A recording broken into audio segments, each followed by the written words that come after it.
आप सब लोगों का बहुत बहुत स्वागत। ओके,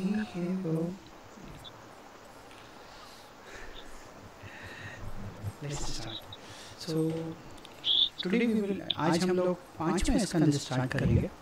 तो अभी तक हमने देखा कि चौथे स्कंद में और तीसरे स्कंद के अंत में स्वयंभू मनु की पुत्रियों और पुत्र के बारे में मैत्री ऋषि विदुर को बताते हैं। सबसे पहले देवहूति के बारे में बताते हैं, फिर अकुति के बारे में चौथे स्कंद के पहले अध्याय में बताते हैं, फिर प्रसूति के बारे में बताते हैं। देवहूति, अकुति, प्रसूति तीनों पुत्रियों के बारे में बताने के बाद वो उत्तानपाद के बारे में बताते हैं। उत्तानपाद के वंशज में हमने देखा ध्रुव महाराज, अंग महाराज, फिर वेन आते हैं। वेन के बाद पृथु आते हैं और पृथु के बाद उनके वंशज में प्रचेतास आते हैं, प्राचीन बलि आते हैं और उन सब के बारे में हमने सुना।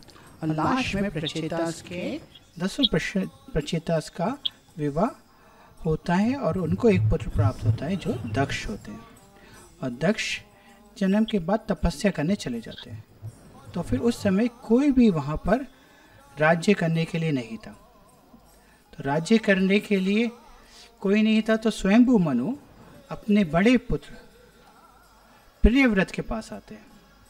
प्रियव्रत जो कि अभी नारद मुनि के आदेशानुसार संन्यास लिए हुए थे और भगवान का उपासना कर रहे थे।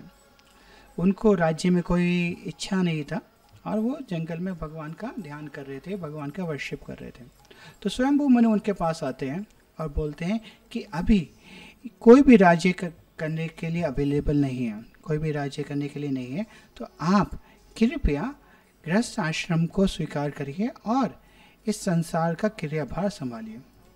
तो स्वयंभू मनु से ऐसा आदेश प्राप्त करने के बाद प्रियव्रत महाराज सोचते हैं कि अरे मैं तो रिनाउंस ऑर्डर में हूँ, मैं क्यों गृहस्थ आश्रम में जाऊँ।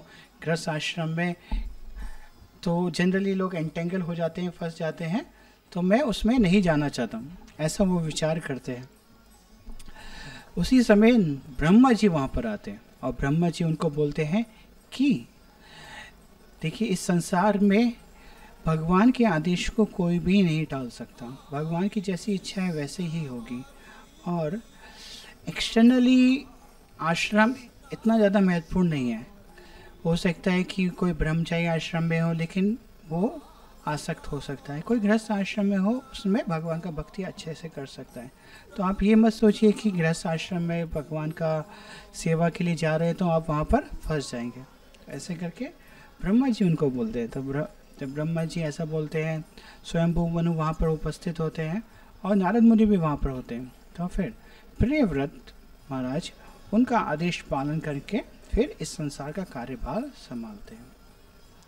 प्रियव्रत महाराज जब इस संसार का कार्यभार संभालते हैं तो इसमें कुछ शिक्षाएं हैं कि हमको ये देखना चाहिए कि इस संसार में कि हमारी क्रियाएं और हमारा एक्सटर्नल वो इतना महत्वपूर्ण नहीं करता। हमारा महत्वपूर्ण क्या करता है कि हमारा भगवान से कितना आसक्ति है, भगवान के प्रति कितना प्रेम है, भगवान को हम कितना स्मरण कर रहे हैं, वो ज़्यादा महत्वपूर्ण होता है। हम देख सकते हैं कि इस्कॉन में बहुत सारे गृहस्थ भक्त होते हैं जो भगवान का बहुत अच्छे से सेवा कर रहे हैं, विग्रहों का सेवा कर रहे हैं। राधा गोविंद महाराज बोलते हैं कि गृहस्थ डिवोटी अच्छा से भगवान का सेवा करते हैं और भगवान पे बहुत ज़्यादा निर्भर करते हैं। मंदिर में तो ब्रह्मचारी अपने ड्यूटी के हिसाब से करते हैं कि मेरा एक दिन भोग लगाना है, मुझे को एक दिन ड्रेसिंग करना है। उनको इतना ज़्यादा भगवान से प्रेम नहीं होता। लेकिन जो गृहस्थ आश्रम में है वो घर में विग्रहों को रोज भोग लगाते हैं, विग्रहों को रोज ड्रेस करते हैं, तो उनका विग्रह से ज़्यादा प्रेम हो जाता है क्योंकि एक ही विग्रह है, उनकी सेवा कर रहे हैं। तो ऐसा करके बोलते हैं कि गृहस्थ आश्रम में हो या फिर ब्रह्मचारी आश्रम में, हमारा भगवान के प्रति कितना प्रेम है वो ज़्यादा निर्भर करता है। और ड्रेस ज़्यादा निर्भर नहीं करता। वो बोलते हैं कि कोई हो सकता है कि ड्रेस अलग ड्रेस सन्यासी के ड्रेस में है लेकिन उसका आसक्ति हो सकता है और उसका भौतिक इच्छाएं हो सकता है। वो दिखाते हैं, हम अभी कुछ समय पहले देख रहे थे कैसे इंद्र ने पृथु महाराज का यज्ञ का घोड़ा चुराने के लिए साधु के कपड़े पहन के आया। एक बार नहीं, 2-3 बार आया। तो फिर हम देखते हैं रावण भी सीता मैया को जब चुराने आए तो फिर वो एक साधु के कपड़े आए पहन के। तो इस संसार में हम देखते हैं कभी कभी बहुत सारे बाहर के झूठे साधु होते हैं जो कि गेहुआ कपड़ा पहनते हैं लेकिन बहुत ही इच्छाएं रखते हैं। जब हम अपने शहर में बचपन में थे तो ऐसे कुछ साधु थे जो कि भिक्षा करके जीवन व्यतीत करते थे लेकिन भोग विलास में थे। अभी हम देखते हैं उसके अपोजिट इस्कॉन में बहुत सारे भक्त हैं जो गृहस्थ आश्रम में हैं, सादे कपड़े पहनते हैं और शर्ट पैंट में नौकरी करते हैं लेकिन भगवान को बहुत प्रेम करते हैं, भगवान की बुकों का वितरण करते हैं, भगवान को भोग लगाते हैं, भगवान के ड्रेसिंग करते हैं। तो ऐसे इस संसार में हम एक्सटर्नल को हमको नहीं देखना चाहिए, अंदर क्या है उसको देखना चाहिए। स्पिरिट क्या है, क्या भाव है, भगवान से उनका कितना प्रेम है। तो कोई भी आश्रम में रहें लेकिन कैसा हमारा भगवान के प्रेम है वो ज़्यादा महत्वपूर्ण होता है। तो इस तरीके से प्रियव्रत महाराज के जीवन से एक और शिक्षा मिलती है कि सबमिसिवनेस। जो प्रियव्रत महाराज थे वो बहुत ही सरेंडर थे। जब प्रियव्रत महाराज अभी देखिए वो रिनाउंस ऑर्डर में थे, वो संन्यास आश्रम में थे, लेकिन जब ब्रह्मा जी ने बोला कि आप गृहस्थ आश्रम में चले जाइए तो देखा जाए कि वो तो भगवान का भक्ति कर रहे हैं, तो फिर गृहस्थ आश्रम में चले जाइए तो फिर उनको बोल रहे थे कि अरे नहीं जाना चाहिए, जाना चाहिए। लेकिन हमको देखना चाहिए कि हम भगवान की क्या इच्छा है, भगवान हमसे क्या चाहते हैं। हमको भगवान की प्रसन्नता के लिए कार्य करना चाहिए, ना कि हमको क्या अच्छा लगता है और हमको क्या आसक्ति है उससे नहीं। लेकिन भगवान से क्या, भगवान को क्या प्रसन्न करेगा। अभी देखिए हो सकता है कि वो रिनाउंस ऑर्डर में रहें लेकिन भगवान प्रसन्न ना हो, लेकिन इधर भगवान की सेवा के लिए वो जिम्मेदारी लें तो भगवान प्रसन्न हो जाए। तो एक प्रश्न होता है कि भगवान की इच्छा हमको कैसे पता चलेगी कि भगवान क्या चाहते हैं। अरे मैं तो चाहता हूँ कि मैं अच्छे से गृहस्थ आश्रम में जाऊँ, शादी करूँ, बच्चे पैदा करूँ, लेकिन भगवान क्या चाहते हैं। तो भगवान की इच्छा हमको साधुओं से और शास्त्रों से पता चलेगी। तो जनरली हमको साधु की शरण लेनी चाहिए, शास्त्रों की शरण लेनी चाहिए, रेगुलरली शास्त्र पढ़ने चाहिए, साधुओं का संग करना चाहिए और वो हमको बता सकते हैं कि आपके लिए क्या अच्छा है। और एक और इसमें शिक्षा है कि जैसे डॉक्टर के यहाँ बहुत सारी मेडिसिन होती है, हम कोई भी मेडिसिन उठा के नहीं खा सकते। हर एक लोगों का अलग अलग बीमारी है, उसके हिसाब से उनको मेडिसिन दिया जाता है। अभी कुछ समय हम एक क्लास दे रहे थे, उसमें बहुत सारे चार्टर्ड अकाउंटेंट थे, तो वो उसमें से एक माता जी उदाहरण देते हैं कि हर एक का अलग अलग फाइनेंशियल नीड्स होता है, हर एक का अलग अलग फाइनेंशियल कंडीशन होता है, तो उसके हिसाब से वो कितना रिस्क ले सकते हैं, वो इन्वेस्टमेंट कर सकते हैं। तो वैसे ही हमका अलग अलग बीमारी है, लोग अलग अलग अनेक जन्मों से भौतिक इच्छाओं में हैं, अलग अलग परिस्थिति हैं, उनके हिसाब से अलग अलग जिम्मेदारियाँ, उनके हिसाब से हमको साधु हमारे जीवन में गाइडेंस दे सकते हैं कि आपको क्या करना चाहिए, क्या नहीं करना चाहिए। तो साधुओं के प्रति, हमारे जो सीनियर वैष्णव हैं उनके प्रति हमको सरेंडर होना चाहिए। ये शिक्षा हमको प्रियव्रत महाराज के जीवन से मिलती है। ये 5वें स्कंद के पहले अध्याय में हमको प्रियव्रत महाराज के बारे में सुनने को मिलता है। और जब प्रियव्रत महाराज वापस आ जाते हैं तो वो विवाह करते हैं और उनके अनेक बच्चे होते हैं। उनमें से सबसे प्रमुख हैं अग्निधर। तो अग्निधर में कैरेक्टर्स के बता देता हूँ। इस जो 5वें स्कंद में जो अलग अलग कैरेक्टर्स आते हैं, चरित्र आते हैं, तो सबसे पहले हम देखेंगे प्रियव्रत महाराज के बारे में, उनके बाद उनके पुत्र हुए अग्निधर के बारे में देखेंगे, फिर उनके पुत्र हुए नाभि महाराज, उनके पुत्र हुए ऋषभदेव के पुत्र हुए भरत, और फिर भरत महाराज की कथा आएगी। पहले अध्याय में प्रियव्रत महाराज की कथा आएगी, दूसरे अध्याय में अग्निधर महाराज की, तीसरे में नाभि की, चौथे, पांचवें, छठे में ऋषभदेव की कथा आएगी, चौथे, पांचवें, छठे में, यस, सातवें और आठवें में जड़ भरत की कथा आएगी, और उसके बाद 6 अध्यायों में जड़ भरत और रघुगना के बारे में क्या वार्तालाप हुई उसके बारे में आएगा। ओके, तो पहला प्रियव्रत, दूसरा अग्निधर, तीसरा नाभि, पहले 3 अध्याय हो गए।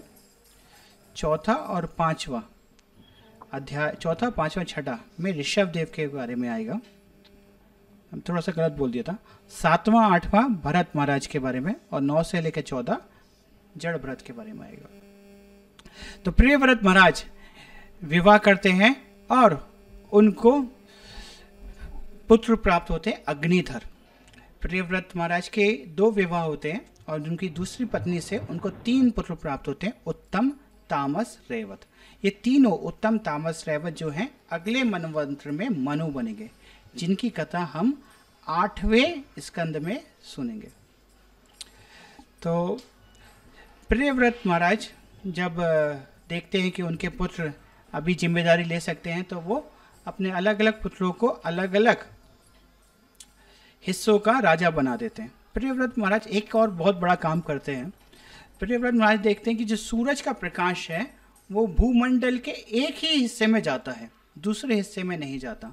तो प्रियव्रत महाराज स्वयं अपना रथ लेकर सूर्य के समान प्रकाशमान होकर दूसरे हिस्से में को भी प्रकाशित कर रहे थे।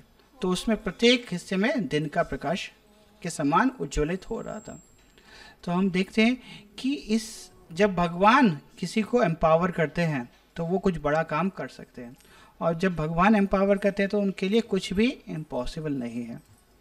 ऐसा ही हम वहाँ पर भी देखते हैं, जब देवहूति और कर्दम मुनि का विवाह होता है तो देवहूति बहुत ही मेहनत से तपस्या करती हैं। उसके बाद कर्दम मुनि बहुत ही बड़ा सा एक उड़ने वाला महल बनाते हैं। तो वहाँ पे एक सुंदर श्लोक आता है कि वैष्णवों के लिए क्या मुश्किल है, जो भगवान के भक्त है, जो भगवान के एम्पावर्ड सोल है, उनके लिए क्या मुश्किल है। तो हम देखते हैं प्रियव्रत महाराज स्वयं सूर्य के समान प्रकाशित होकर दूसरे पूर्वार्ध को या फिर दूसरे हिस्से को भी पूरे रूप से प्रकाशित कर रहे थे, और उन्होंने अपने जो रथ के चक्र से इस भूमंडल को 7 द्वीपों में और 7 समुद्रों में डिवाइड कर दिया, और उनको अलग अलग अपने पुत्रों को वहाँ का राजा बनाया।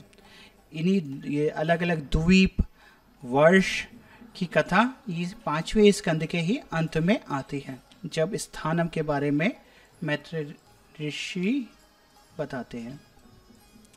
तो फिर जब अग्निधर राजा बनते आते हैं, तो अग्निधर का जो विवाह होता है, उनका विवाह होता है पूर्व चित्ती से।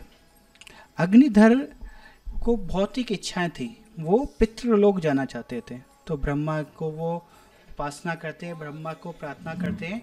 तो ब्रह्मा जान करके उनकी इच्छा पितृलोक में है, तो फिर वो पूर्व चित्ती करके एक अप्सरा को वहाँ पर भेजते हैं। तो अग्निधर पूर्व चित्ती के प्रति बहुत ही आकर्षित हो जाते हैं और उनसे विवाह कर लेते हैं। पूर्व चित्ती से विवाह करके अग्निधर को 9 पुत्र प्राप्त होते हैं, और उनमें सबसे प्रमुख पुत्र हैं नाभि। तब ये अग्निधर अपने 9 पुत्रों को 9 वर्षों के राजा बना देते हैं, और अंत में वह पितृलोक चले जाते हैं, जहाँ से पूर्व चित्ती आई थी। तो यहाँ पर हम देखते हैं कि अग्निधर को भौतिक इच्छा थी, इसलिए ब्रह्मा जी उनकी भौतिक इच्छा को पूर्ण करते हैं। लेकिन हम जब देखते हैं कि ध्रुव महाराज को भौतिक इच्छा थी, तो भगवान ने उनको भक्ति दे दी। तो जो देवी देवता हैं वो भौतिक इच्छा ही पूरी कर सकते हैं, और उनको जैसे तपस्या करते हैं उस हिसाब से वो मदद करते हैं। लेकिन भगवान हमारी भौतिक इच्छाओं के साथ हमको भक्ति भी दे देते हैं। एक और प्रश्न होता है कि क्यों उनके यहाँ, अभी प्रियव्रत महाराज भगवान के भक्त थे, तो उनके यहाँ क्यों ऐसा पुत्र प्राप्त हुआ जो भौतिक इच्छा वाला था, क्यों उनको ऐसी भौतिक इच्छाएं थी।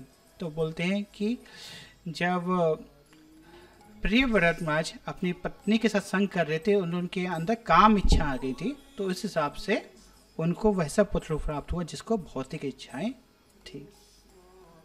इस तरीके से दूसरे अध्याय में हम देखते हैं कैसे अग्निधर महाराज पितृलोक चले जाते हैं। फिर उनके पुत्र, जो सबसे बड़े पुत्र थे नाभि, वो इस संसार में राज्य करते हैं। नाभि की इच्छा थी कि वो भगवान के समान एक पुत्र को प्राप्त करें। तो तो वे एक बहुत बड़ा यज्ञ आरंभ करते हैं, और वो यज्ञ का उद्देश्य क्या है कि भगवान के समान एक पुत्र हो।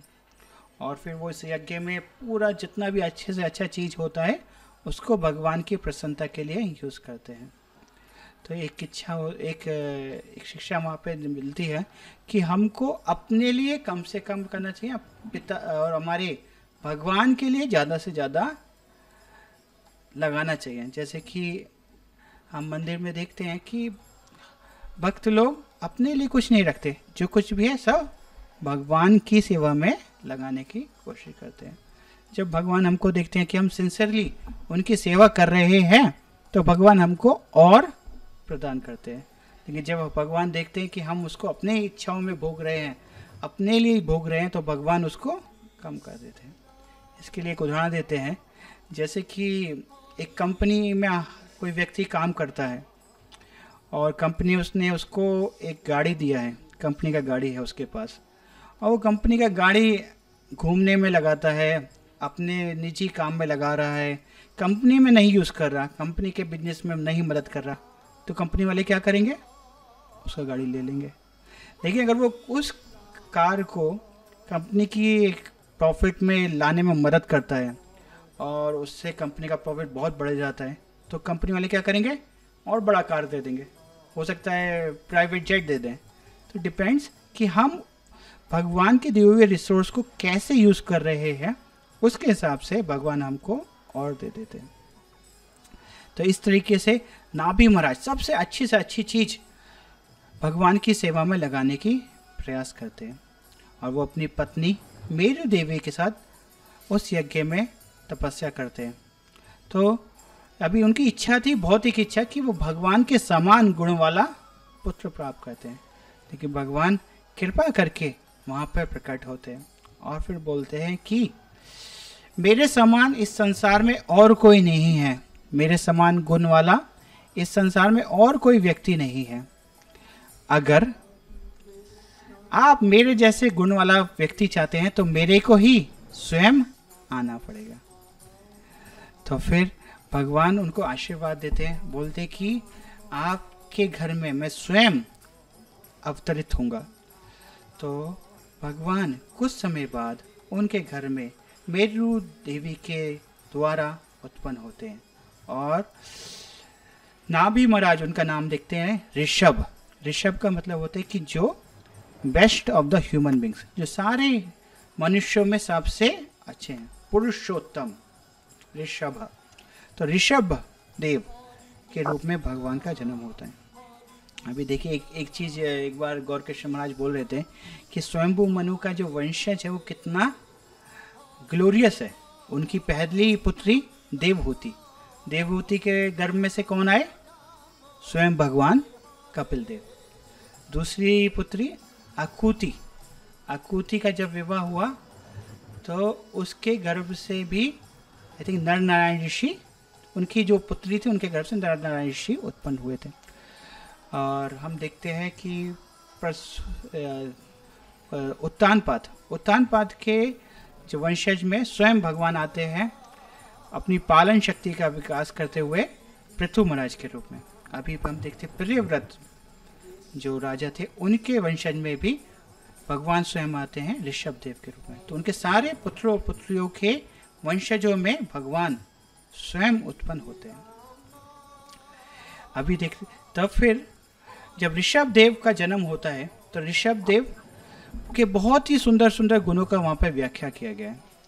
एक शिक्षा उससे पहले मिलती है कि जब भगवान बोलते हैं कि मेरे समान गुण वाला इस संसार में और कोई नहीं है, अगर आपको एक ऐसा पुत्र चाहिए जिसके गुण मेरे समान हो तो फिर मुझे ही स्वयं आना पड़ेगा। तो हम इस संसार में देखते हैं तो इतने सारे देवी देवता, इतने सारे भगवान क्यों हैं, इतने सारे धर्म क्यों हैं। कोई अल्लाह बोलता है कि भगवान अल्लाह है, कोई बोलते हैं क्राइस्ट अल्लाह है, कोई बोलते हैं अलग अलग चीज़ों को, अलग अलग धर्मों को। ऐसा क्यों है? तो वास्तव में हम अगर सनातन धर्म को देखें तो उसके हिसाब से भगवान एक ही है, और भगवान अलग अलग समय में अलग अलग व्यक्तियों की ज़रूरत के हिसाब से अलग अलग इंस्ट्रक्शन देते हैं, और उन इंस्ट्रक्शन को देने के लिए या तो भगवान स्वयं आते हैं या फिर अपने किसी पार्षद को भेजते हैं। जैसे कि बोलते हैं कि जो इस्लाम धर्म के फॉलोअर हैं वो बोलते हैं कि अल्लाह भगवान के एक मैसेंजर हैं, पैगंबर हैं। जैसे क्रिश्चियन लोग भी बोलते हैं कि जो जीसस हैं वो भगवान के मैसेंजर हैं, लेकिन वो ये नहीं बोलते कि वो भगवान हैं। लेकिन कृष्ण वो बोलते हैं कि मैं भगवान हूँ। तो हमको ये सनातन धर्म में हम हैं, तो ये हमारे को पूर्ण ज्ञान प्राप्त होता है। ऋषभ देव का जन्म हो जाता है, उनके अनेक गुण हैं। उससे पहले नाभि उनको बहुत ही प्रेम से सेवा करते हैं। या भगवान अगर आपके घर में पुत्र रूप में आए तो कितना अच्छा से आप सेवा करेंगे। तो वैसे ही जब नाभि के घर में भगवान उत्पन्न होते हैं तो वो बहुत ही आनंद से उनका सेवा करते हैं और बहुत ही अफेक्शन उनको प्रति होता है।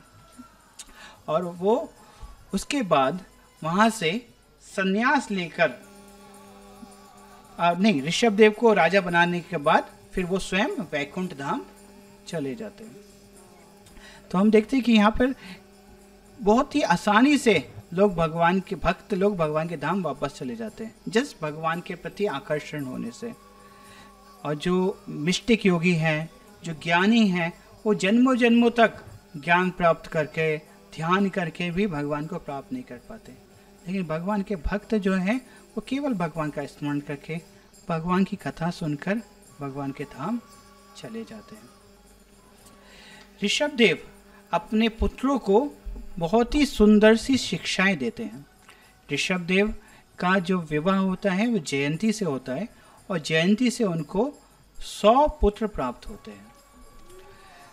उनमें से 100 पुत्रों में से 81 जो होते हैं ब्राह्मण होते हैं, 9 जो होते हैं भक्त होते हैं जो कि नव योगेंद्र हैं, जिनकी कथा 11वें स्कंद में आती है, और 10 क्षत्रिय थे, और उनमें से प्रमुख थे भरत महाराज। तो यहाँ पर हमको एक शिक्षा मिलती है जो प्रभुपाद जी अक्सर बोलते हैं कि ये जो वर्ण आश्रम है वो जन्म से नहीं होता। ये जन्म से नहीं डिसाइड कर सकती कि कौन ब्राह्मण है कौन क्षत्रिय है। ब्राह्मण के जन्म के घर में जन्म लेने से कोई ब्राह्मण नहीं हो जाता, क्षत्रिय के घर में जन्म लेने से कोई क्षत्रिय नहीं हो जाता। ये उसके गुण और क्रियाओं पर निर्भर करता है। जैसे कि प्रभुपाद जी एग्जाम्पल देते हैं कि जरूरी नहीं है जो जज का बेटा है वो जज हो, उसका चांसेस है कि वो अच्छे से पढ़ाई करे और जज बन जाए जीवन में, लेकिन वो ऐसा कंपलसरी नहीं है कि वो बोले कि मैं जज का बेटा हूँ इसलिए मैं जज हूँ, मैं ब्राह्मण का बेटा हूँ इसलिए मैं ब्राह्मण हूँ। ये एक्सटर्नल है। ये अभी जो हम देखते हैं अक्सर लोग नामों के आगे अलग अलग टाइटल लगा लेते हैं, वो सब खाली नाम से टाइटल लगाने से नहीं होता या जन्म से नहीं होता, उनके गुणों से होता है। ये बहुत महत्वपूर्ण है। तो अक्सर लोग क्रिटिसाइज़ करते हैं सनातन धर्म को, बोलते हैं कि इसमें कास्ट सिस्टम है, जातिवाद है, लेकिन देखा जाए तो वो हर जगह कैटेगरीज होता है। अगर हम कम्युनिस्ट में भी देखें तो वहाँ पे मैनेजर क्लास है और वर्किंग क्लास है, लेकिन वो इसलिए नहीं डिसाइड होता कि बर्थ के हिसाब से, वो गुण और क्रिया के हिसाब से डिसाइड होता है। तो भागवत गीता में एक श्लोक भी आता है, गुण कर्म विभागशः। तो वर्णाश्रम बहुत ही महत्वपूर्ण है। तो हमने देखा कि किस तरीके से 100 पुत्र होते हैं, और उनके अभी ऋषभ देव एक क्षत्रिय थे, लेकिन उनके कुछ पुत्र सन्यासी हो गए, कुछ पुत्र ब्राह्मण हो गए और 10 पुत्र क्षत्रिय बने। अभी हम देखते हैं जड़ भरत और भरत महाराज के बारे में। तो ऋषभ देव का जो आगे देखते हैं कि कैसे वो सब कुछ छोड़कर इस संसार में एक कैसे बोलते हैं जो अरिहंत नहीं एक मैड, एक पागल व्यक्ति के समान घूमने लगते हैं। और भगवान, वो तो ऋषभ देव है, लेकिन वो कुछ भी भौतिक जो मिस्टिक पावर्स हैं उनको नहीं यूज़ करते। तो फिर तुरंत वहाँ पर वो प्रश्न पूछते हैं,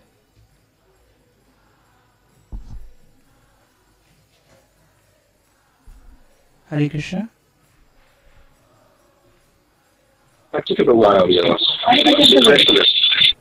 ओके ठीक है, सॉरी। तो फिर उसी समय परीक्षित महाराज पूछते हैं कि अरे ऋषभदेव ने ऐसा क्यों किया, वो तो अपने किसी मुष्टिक पावर को यूज़ कर सकते थे। तो फिर वहाँ पर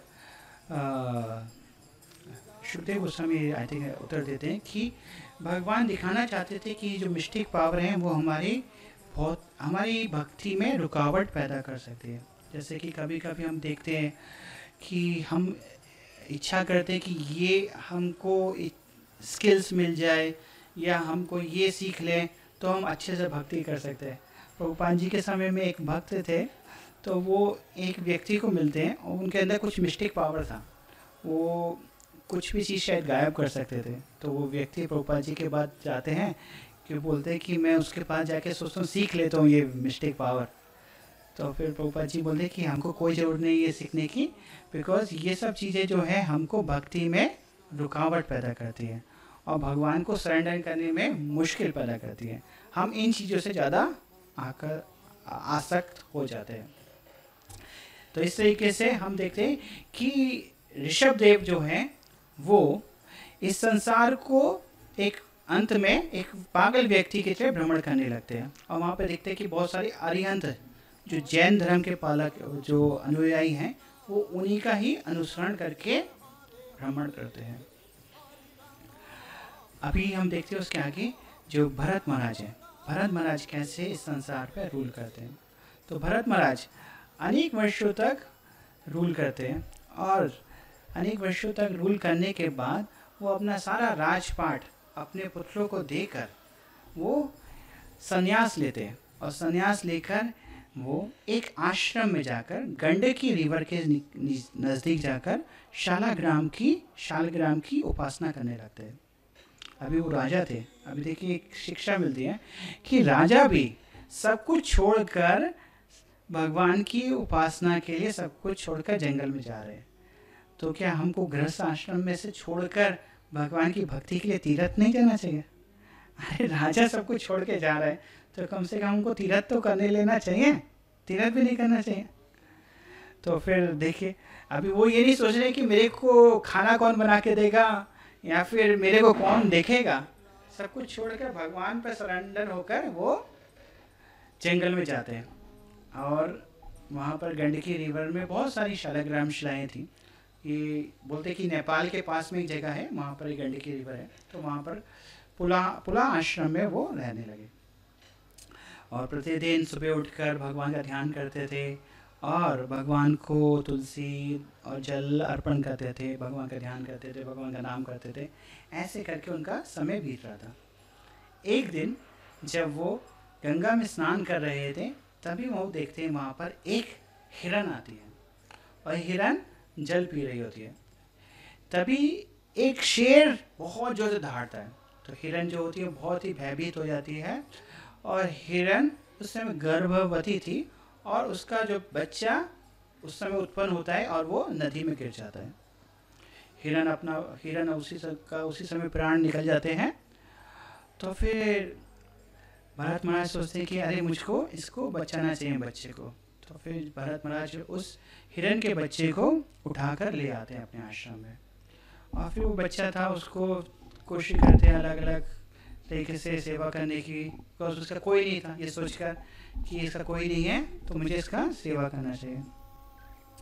तो फिर धीरे धीरे वो हिरन का बच्चा बड़ा होता है, लेकिन उनको हमेशा भरत महाराज को उस हिरन की ज़्यादा चिंता होती है। वो भगवान का नाम भी ले रहे होते तो हिरन का विचार कर रहे होते हैं कि अरे हिरन कहीं इधर ना चला जाए।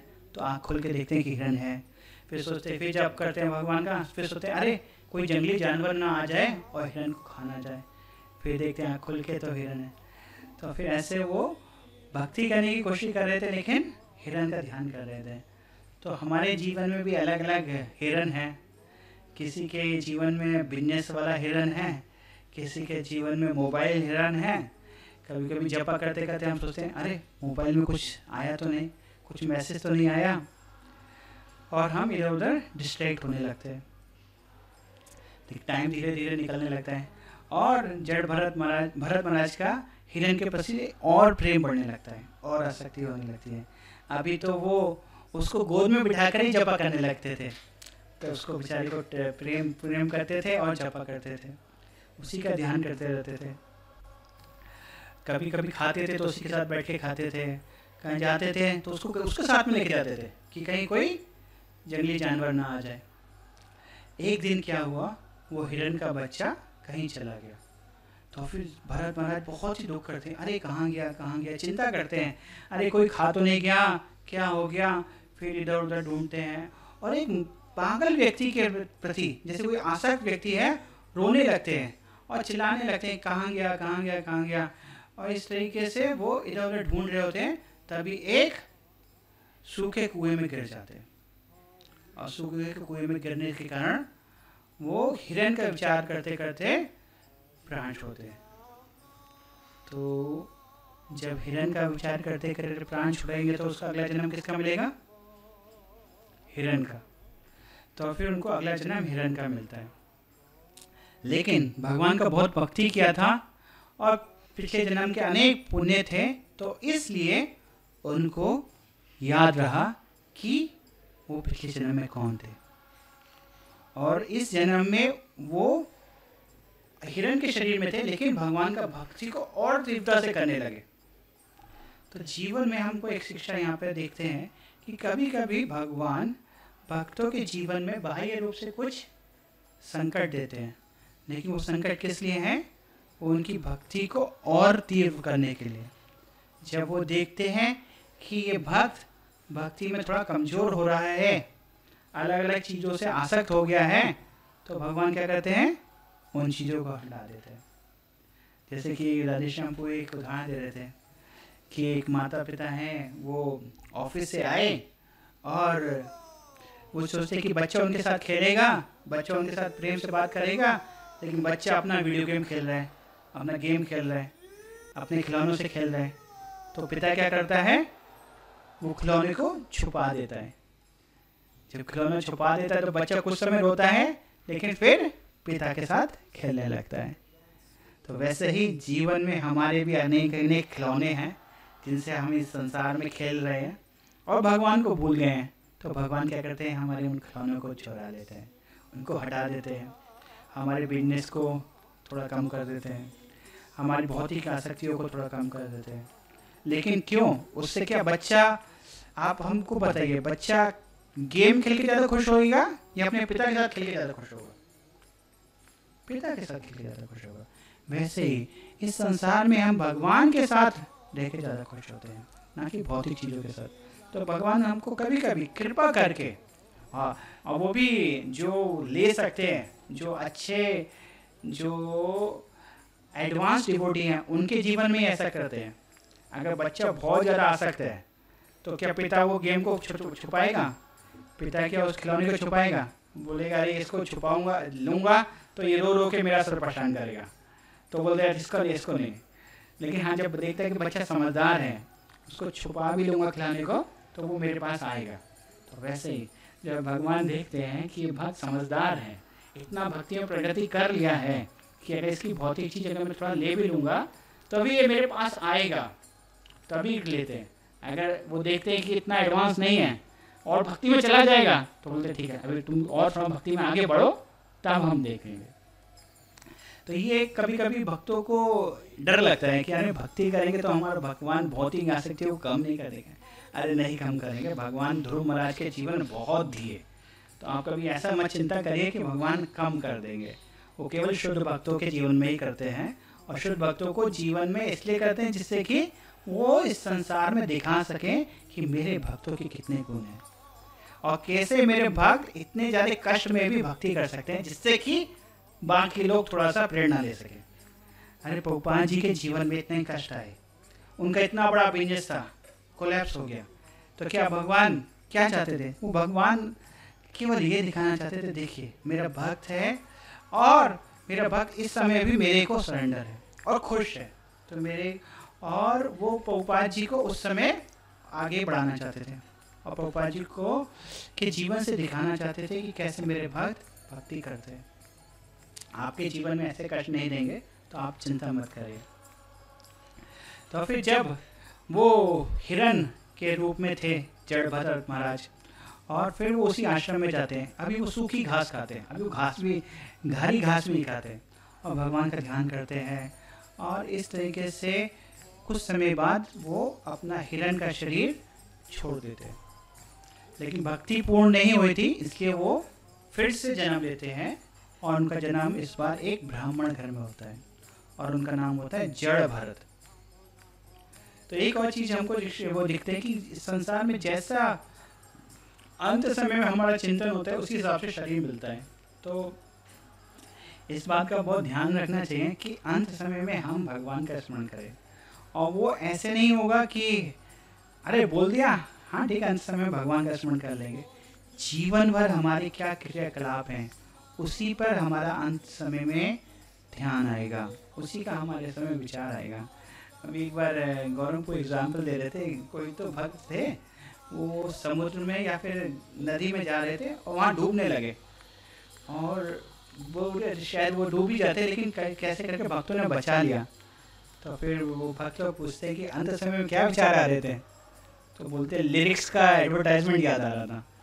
तो ऐसा ना हो जाए कि अंत समय में लिरिक्स और लेक्स का सब कहीं याद आ जाए, तो फिर हमको भगवान का जीवन भर जो देखा है वही तो याद आएगा। तो फिर जीवन भर, आप देखिए एक और एग्जांपल से सुन सकते हैं, अगर जीवन भर हमने या फिर एक बच्चे ने अगर साल भर पढ़ाई करी है तो वो एग्जाम में अच्छा कर सकता है। अगर साल भर पढ़ाई नहीं करी है तो क्या एग्जाम में याद आएगा कि क्या लिखना है नहीं लिखना है, नहीं याद। तो साल भर अगर हम अच्छे से पढ़ाई करेंगे तो हम अच्छे से लिख सकते हैं। जीवन भर भगवान को स्मरण करेंगे तभी तो भगवान को याद कर सकते हैं। अगर हम भगवान को स्मरण करते हुए भी न्यूज़पेपर पढ़ रहे हैं, और भगवान को स्मरण कर रहे हैं, न्यूज़पेपर पढ़ रहे हैं, और भगवान का नाम करते हुए जब चाय पी रहे हैं, तो क्या भगवान का स्मरण होगा? अरे कम से कम 2 घंटे भगवान को दे रहे हैं, तो उस समय पूरा मन लगा कि भगवान का नाम करना चाहिए। कोई भौतिक इच्छा नहीं, कोई चाय नहीं, कोई न्यूज़पेपर नहीं, कोई मोबाइल नहीं, नहीं तो क्या होगा? फिर से हिरण का जन्म मिला था जैसे ही, वैसे ही फिर से जन्म मिलेगा। तो इस बार भक्तों का संग है। चैतन्य महाप्रभु का अभी चैतन्य महाप्रभु इस संसार को छोड़ के गए हैं, अभी गोल्डन एज चल रहा है, इस्कॉन में आ गए हैं, तो फिर अच्छे से थोड़ा सा कुछ समय के लिए भक्ति कर लीजिए। अरे कितने जन्म निकल गए, कितने जन्मों से हम यहाँ पर इन संसार में भोग कर रहे हैं। एक जन्म के कुछ साल हम भगवान की भक्ति में दे रहे हैं तो क्या चला जाएगा। अभी तो पूरा अभी किसी के तो 50 साल 60 साल हो गए, 70 साल हो गए, और कितने साल बचे?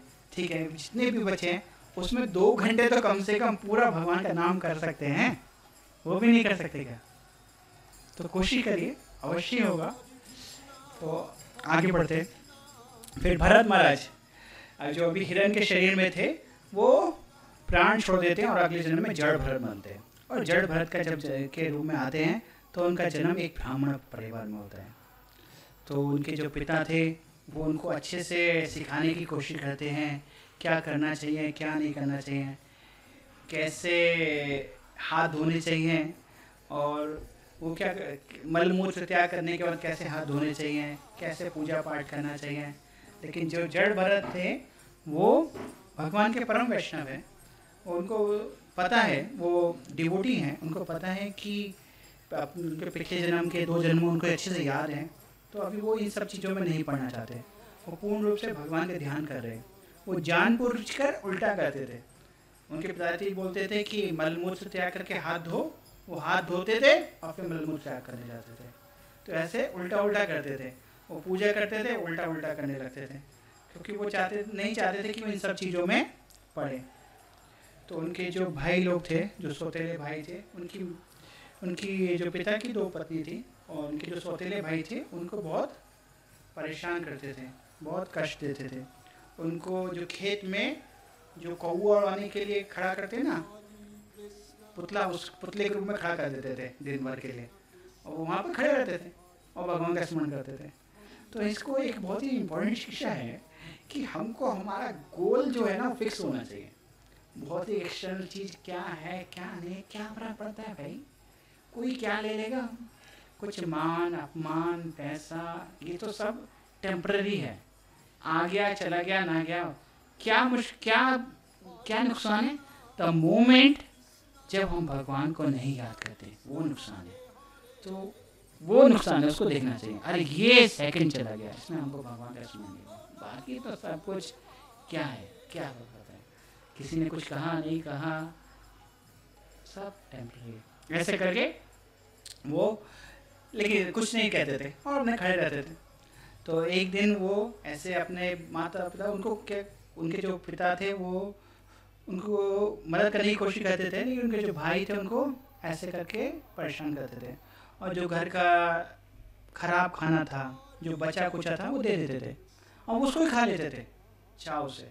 बोलते थे अरे मैं तो ये शरीर नहीं हूँ, जो मिल गया भगवान के स्मरण कर रहा हूँ, खा रहा हूँ। तो ऐसे करके वो बहुत ही सहनशीलता के साथ वहाँ पर रहते थे। फिर एक दिन क्या हुआ कि कुछ डेकोइट्स थे, कुछ डाकू लोग थे जो काली की उपासना करते थे। तो उनको बलि देने के लिए कोई व्यक्ति चाहिए था। तो फिर तो वो लोग जड़ भरत महाराज को पकड़ के ले जाते हैं बलि देने के लिए। अभी बहुत इंटरेस्टिंग कहानी है ये। तो फिर वो सब लोग उनको उठाकर, जो गॉडेस काली थी वहाँ पर उनका मूर्ति था, और वहाँ पर उनको जो उनका सेक्रीफाइस करने का, जहाँ पर हलाल जो भी मारते थे, वहाँ पर उनको खड़ा कर देते हैं। और फिर वो काली की उपासना करते हैं। और फिर जैसे ही वो जड़ भरत महाराज की आहुति देने वाले थे, उनकी हत्या करने वाले थे, और जैसे ही वो खड्ग उठाते हैं और जड़ भरत के ऊपर वार करने वाले होते हैं, तो गॉडेस काली का मूर्ति फट जाता है और उसमें से गॉडेस काली स्वयं बाहर आती हैं। और काली का तो आपने रूप देखा ही है, कैसे वो संहार करती हैं दुष्टों का, और उस खड्ग से वो जितने भी डाकू हैं उन सबको मार देती हैं। क्यों? क्योंकि वो देखती हैं कि ये एक वैष्णव को कष्ट दे रहे थे। तो इसलिए गॉडेस काली स्वयं आती है और उन सारे डाकुओं को मार देती है। तो जीवन में ये शिक्षा और मिलती है कि हमको देखना चाहिए कि अरे काली को क्या पसंद है, गॉडेस काली को क्या पसंद है। गॉडेस काली भी वैष्णव को बहुत ही आदर करती है, बहुत ही प्रोटेक्शन करती है, उनको जो कुछ भी चाहिए वो प्रोवाइड करती है। और ये चीज़ हमने कई बार देखा शास्त्रों में। पिछली बार भी जब पृथु महाराज आए तो पृथ्वी देवी सब कुछ प्रोवाइड करती है, जब वेन आए तो पृथ्वी रोक लेती है। तो देवी देवता सदैव मदद करते हैं भक्तों की। जब प्रचेतास जा रहे थे तो फिर स्वयं शिव जी आए और उनको मदद किए कि कैसे आप तपस्या करिए, कैसे भगवान की भक्ति करिए। तो ये चीज़ हमको बहुत देखनी है। शिव जी जब दक्ष प्रजापति का आए थे तो भगवान का स्मरण कर रहे थे। तो गॉडेस काली अभी देखिए कलयुग में अलग अलग लोग अलग अलग देवी देवताओं की पूजा करते हैं। उनको देखना चाहिए देवी देवता किसकी पूजा कर रहे हैं और वो हमसे क्या चाहते हैं, कैसे हम उनकी पूजा करें। अब वो डाकू सोच रहे थे कि इस वैष्णव को मैं उनको बलि दूंगा, क्या काली चाहती है क्या? नहीं। तो अभी देखिए कलकत्ता में स्पेशली ये लोग मांस की दुकान पे गॉडेस काली का फोटो रख देते हैं और बोलते हैं काली का प्रसाद है, काली का प्रसाद है। वहाँ पे मुर्गा मारते हैं और बकरा मारते हैं, बोलते हैं काली का प्रसाद। ये क्या काली का प्रसाद है? क्या गॉडेस काली चाहते हैं कि ये लोग किसी किसी निर्दोष जानवर की हत्या करें? अरे कलयुग में पहले जमाने में जब यज्ञ होते थे उसमें भी जब वो किसी जानवर की आहुति देते थे तो उस जानवर को नया शरीर मिलता था और वो उसकी उत्तम गति होती थी। उस यज्ञ का टेस्टिंग होता था कि हाँ ये यज्ञ ठीक हो रहा है नहीं हो रहा है, जब उस जानवर को पूर्ण रूप से नया शरीर मिलता था। और उसमें कोई भी गलती होती थी तो जो यज्ञ करने वाला है उसको उसका पाप भोगना पड़ता था। हम देखते हैं प्राचीन भरी के जीवन से। तो नारद मुनि दिखाते हैं कि देखो जितने भी जानवरों की तुमने हत्या करी है वो सब तुम्हारा वेट कर रहे हैं तुम्हारी मृत्यु का। जब तुम्हारी मृत्यु होगी तो सब तुमको कष्ट देंगे। तो अभी हम देखते हैं हिंदू धर्म में भी हम पुरुलिया गए थे तो पुरुलिया में एक गांव है, वहाँ पर गॉडेस काली का एक टेम्पल है। तो वहाँ पर गांव वाले आकर बकरे की आहुति देते हैं। तो ये सब से बचना चाहिए, समझना चाहिए। अज्ञानता के वश हम पाप ना करें। अगर पाप करेंगे तो हमको उसका फल भोगना पड़ेगा, भले ही अज्ञानता में करें। अगर कोई ट्रैफिक सिग्नल भूल से भी तोड़ेगा तो पुलिस वाला फाइन लगाएगा। अगर कोई भूल से भी आग को छुएगा, बिजली को छुएगा तो जल जाएगा। तो पाप करेंगे तो उनका पाप का भोगना पड़ेगा उनको जीवन में। तो फिर काली गॉडेस काली आती हैं और जड़ भरत को वहाँ पर बचा लेती है और सारे जितने भी डाकू थे उनको मार देते हैं। फिर जड़ भरत एक दिन जा रहे होते हैं और अभी पिछली बार डेकवर्ड्स में पढ़ा था, इस बार जो एक राजा रघुगुना थे वो उसके जो सैनिक हैं उनको पकड़ लेते हैं। वो बोलते हैं कि हमको एक पालकी ढोलने वाला व्यक्ति चाहिए, तुम राजा की पालकी ढो। अब ये रघुगुना तो बहुत ही स्ट्रांग थे, तो उनको लगा कि हाँ ये अच्छा आदमी है, स्ट्रांग है, ये पालकी ढोने के लिए ठीक है। तो वो सब मिलके उसको पालकी ढोने में लगा देते हैं।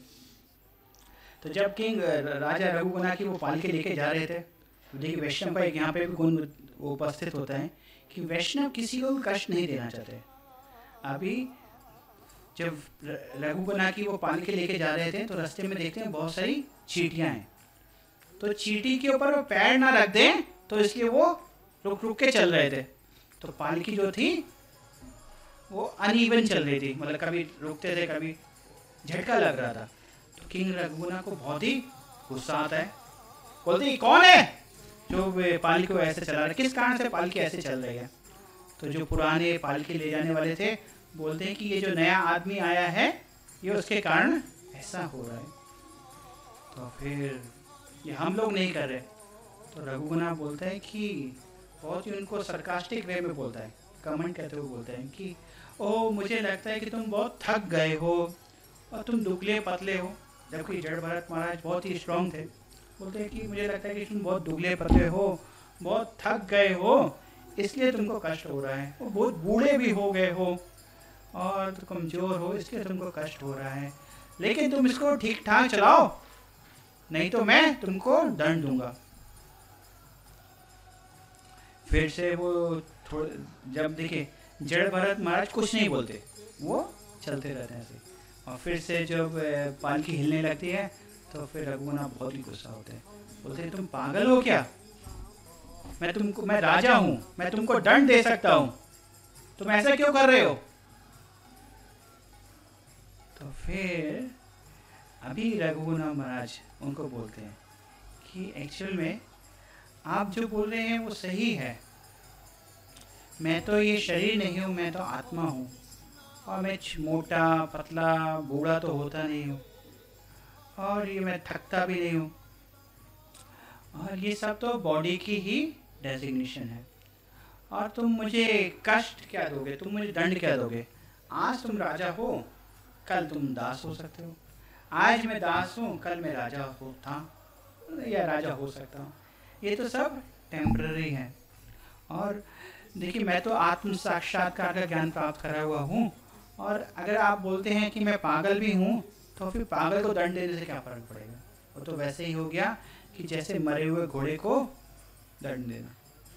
जब किंग रघुगुना ऐसा सुनता है तो उसको समझ में आता है कि उससे कोई बहुत बड़ी गलती हो गई, और ये जड़ भरत कोई साधारण व्यक्ति नहीं है, ये कोई बहुत ही ज्ञानी व्यक्ति है।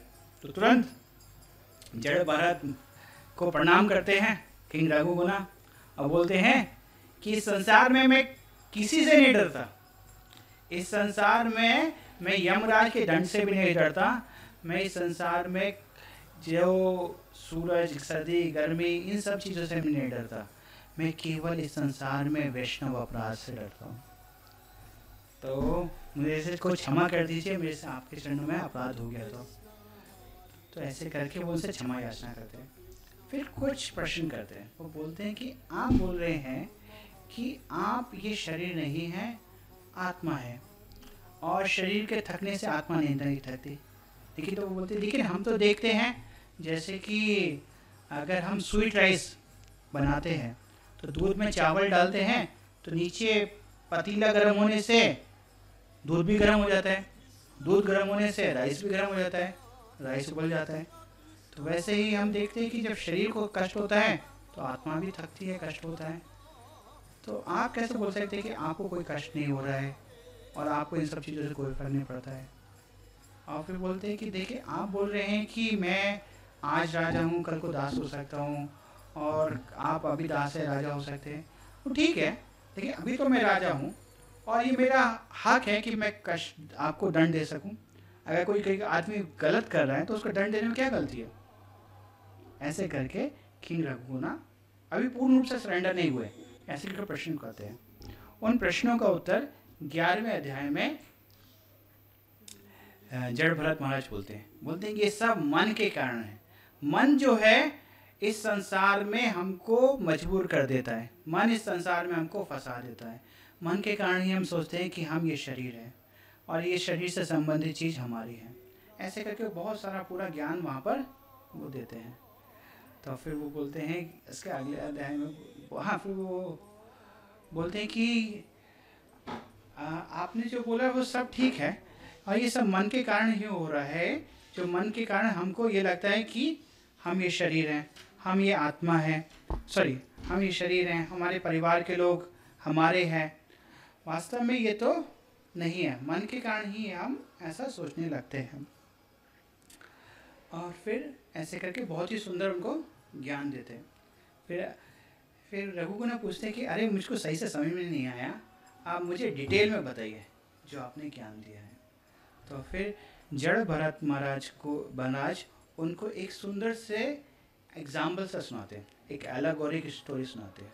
जैसे कि हमने देखा कि प्राचीन भरी को नारद मुनि सुनाते हैं। हमने पिछले सेशन में सुनाई थी वो कहानी, कैसे एक पुरंजनी की कहानी, वैसा ही एक कहानी यहाँ पर वो सुनाते हैं। और ये कहानी है जो अंतिम 2 अध्याय में आती है, 13वें और 14वें अध्याय में। वो बताती है कि एक व्यक्ति था जो कि एक जंगल में बिजनेस करने के लिए जाता है, सोचता है कि मैं वहाँ पे जाके बिजनेस करूँगा। उसके पास कुछ पैसा होता है और वो वहाँ पर जब जंगल में बिजनेस करने के लिए जाता है तो उसको वहाँ पर बहुत सारी चीज़ें मिलती हैं, बहुत सारे एक्सपीरियंस होते हैं, और वो उन सारे एक्सपीरियंस को इस संसार में जो जीवात्मा है उससे कंपेयर करते हैं। वो कंपेयर करते हैं कि जीवात्मा भी इस संसार रूपी जंगल में भोगने के लिए आता है, एंजॉय करने के लिए आता है। और बोलते हैं कि उसको जंगल में अनेक डाकू मिलते हैं, प्लंडर मिलते हैं, जो उसका पैसा चुरा लेते हैं। उल्लू मच्छर उसको परेशान करते हैं। तो बोलते हैं वो किससे कंपेयर करते हैं? बोलते हैं कि इस संसार में जो व्यक्ति पैसा कमाता है कठिन परिश्रम से, वो गवर्नमेंट टैक्स के रूप में काट लेती है, रिलेटिव्स बच्चे ले लेते हैं, तो उस सबको प्लेंडर से कंपेयर किया गया है। और फिर कंपेयर करते हैं कि वो बहुत ही मेहनत से एक पैसे कमाने की कोशिश करता है, अलग अलग वहाँ पर उसको जंगल में अलग अलग चीज़ें दिखती हैं। जंगल में उसको दिखता है एक बहुत ही सुंदर सा महल। तो वैसे ही संसार में हम देखते हैं जीवात्मा सपने देखता है, सपने में देखता है कि बड़ा बड़ा घर बनाऊंगा, बड़ा पैसा कमाऊंगा, ऐसे। और जंगल में उसको जो चक्रवात, जो हवा का बहुत बड़ा चक्रवात दिखता है, जिससे उसको कुछ नहीं दिखता। वैसे ही इस संसार में कभी कभी जीवात्मा मोह में फंस जाता है, उसको समझ में नहीं आता है कि क्या करना है क्या नहीं करना।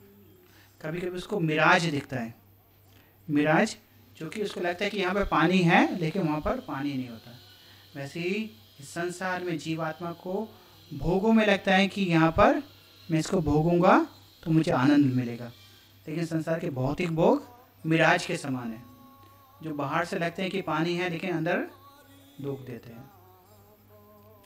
फिर उसको जंगल में वो एक अमीर व्यक्ति की जंगल में उसको दलदल मिलता है। दलदल से को किससे कंपेयर किया गया है? इस संसार के जो झूठे साधु हैं, जो इस संसार में उसको डुबो देते हैं और उसको उसी संसार में निकल नहीं पाता है, उनसे कंपेयर किया दलदल से। कभी कभी एक वो जंगल में एक वृक्ष की शरण लेता है, लेकिन उस वृक्ष में कुछ फल नहीं लगते। तो इस संसार में कभी कभी वो अमीर आदमियों की शरण जाता है कि मुझे कुछ पैसा मिल जाएगा, लेकिन उसको कुछ नहीं मदद करते। इस तरीके से पूरा वो एग्जाम्पल दिया गया कि कैसे इस संसार में व्यक्ति दुख भोगता है और इस संसार में फंस जाता है। अलग अलग डाकू चोर उसको पकड़ लेकर उसका पैसा छीन लेते हैं, लेकिन वो सब भी सोचता है कि मुझको यहाँ पर आनंद मिल रहा है, भोग कर रहा हूँ। तो फिर वो अंत में रघुगुना को इंस्ट्रक्शन देते हैं कि आप अपने मन को नियंत्रित करिए। और मन को कैसे नियंत्रित करना है? बोलते हैं 3 चीज़ें। मन को इग्नोर करिए, दूसरा हमेशा अटेंटिव रहिए, और तीसरा भगवान की सेवा में लगाकर आप अपने मन को नियंत्रित करिए।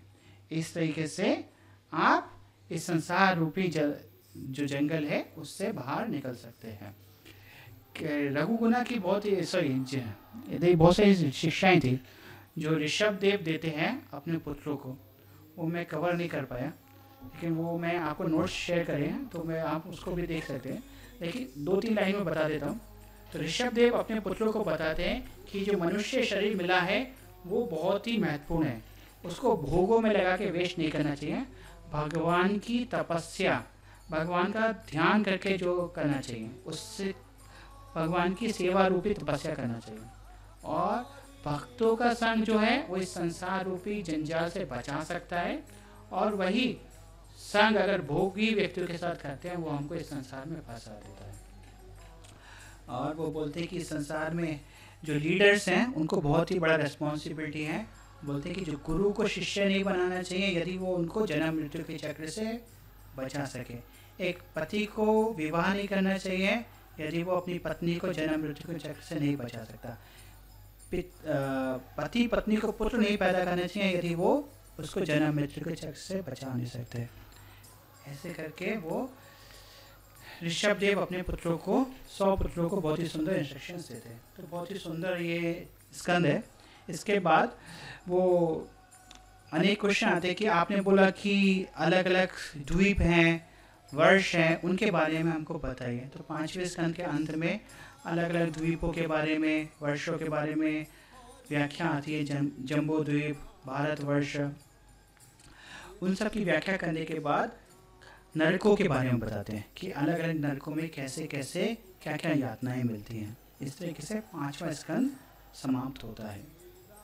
तो आज हमने देखा कि कैसे प्रियव्रत महाराज के बारे में सबसे पहले सुना। प्रियव्रत महाराज के पुत्र अग्निधर जो पितृलोक गए, जो कि उनको बहुत ही इच्छाएं थी। फिर हमने देखा नाभि जो भगवान को पुत्र रूप में चाहते थे, बहुत ही इच्छा थी, लेकिन तभी भगवान उनको पुत्र रूप में प्राप्त हुए। फिर हमने देखा ऋषभ देव जो भगवान के अवतार हैं, वो आते हैं, वो अपने पुत्रों को बहुत ही सुंदर शिक्षाएं देते हैं। और उनके पुत्र भरत, जिनके नाम पर ये भारतवर्ष रखा गया है, वो कैसे सारा राजपाट छोड़कर जाते हैं, लेकिन एक हिरण पर आसक्त होकर फिर से उनको 3 जन्म लेने पड़ते हैं। और फिर हम देखते हैं कि जड़ भरत महाराज कितना सुंदर से रघुगुना को आत्मोपदेश देते हैं। श्रील प्रभुपाद की जय। कोई क्वेश्चन है तो पूछ सकते हैं। कुछ गलती तो ये जो नवयुगेंद्र से ये क्या जैन ट्रेडिशन से ये नवयुगेंद्र जो है, नवयुगेंद्र जो आपको बताया नवयुगेंद्र से, हाँ, इसके जो ऋषभ के 100 सूत्र थे, 81 ब्राह्मण हुए, 9 ये हुए और 10 क्षत्रिय हुए। यस, 9 जो थे नवयुगेंद्र ऋषभ देव के पुत्र थे, जिनकी कथा हम 11वें स्कंद में सुनेंगे। 11वें स्कंद में ये नवयुगेंद्र जाएंगे और वहाँ पर वो व्याख्या करेंगे। बहुत सुंदर 9 क्वेश्चनों का उत्तर देते हैं 11वें स्कंद में।